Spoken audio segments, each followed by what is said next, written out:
Lots of things did go well in my personalised care and support plan, especially when it comes to the perinatal mental health team, who did a really good job of looking after me.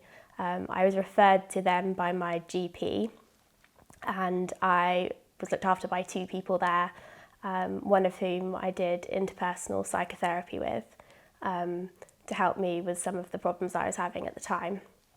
And they really supported me throughout my pregnancy. They did their best to try and integrate what we did together in terms of a birth plan and what I needed from antenatal care into my care at the hospital. It made me feel like I had people on my side, and it just made me feel like I wasn't alone in what was quite a lonely and scary time. A lot of the work I'd done with the perinatal mental health team was around being able to work out what help I needed and me being able to ask for that help and being able to articulate my needs rather than try and hide them or let them be sort of buried by how down I was feeling because I was depressed.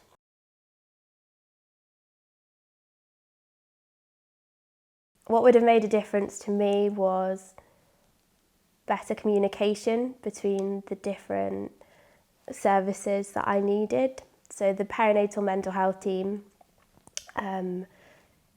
did work with the maternity team and had special midwives who worked across the 2 areas.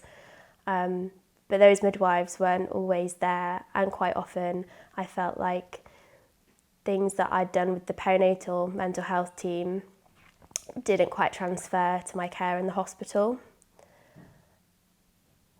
Partly because sometimes documents hadn't been sent across, but also because midwives weren't aware of things in my notes. I felt like I had to be the missing link between some of the services. I felt like I had to keep explaining myself and explaining my story and my situation over and over again.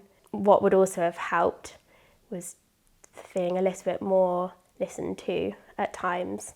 For the majority of my pregnancy, I felt very validated and heard, but that particular experience after my daughter was born, I felt completely unseen. The way that I needed help might not have been the way that other women needed help at the time. So being listened to and treated like an individual would have allowed me to feel more dignified and respected and safe.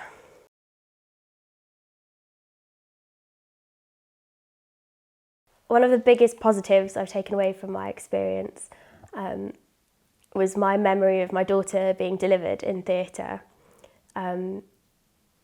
It was obviously something I'd waited for a long time, and it kind of felt like the finish line of a very difficult pregnancy. And I just had a really nice experience in theatre, which a lot of people have kind of, questioned afterwards, like, was it really that good? And I just felt dignified and heard, and felt like I was part of the process. So rather than having an operation done to me, I felt like I was involved. I felt like I had a lot of control, even though, again, I was in quite a vulnerable situation, having had an epidural, and it was a big relief when she was born, because we'd had quite a few problems with her growth while I was pregnant, and I'd been admitted to the hospital for an emergency C-section because she was mildly distressed, and it was just really, I want to say heartwarming, but that's not the right word. It was a really enjoyable couple of hours. there was just a good atmosphere in the theatre. And then when my baby was born, they were saying how cute she was and how tiny, because she was slightly underweight.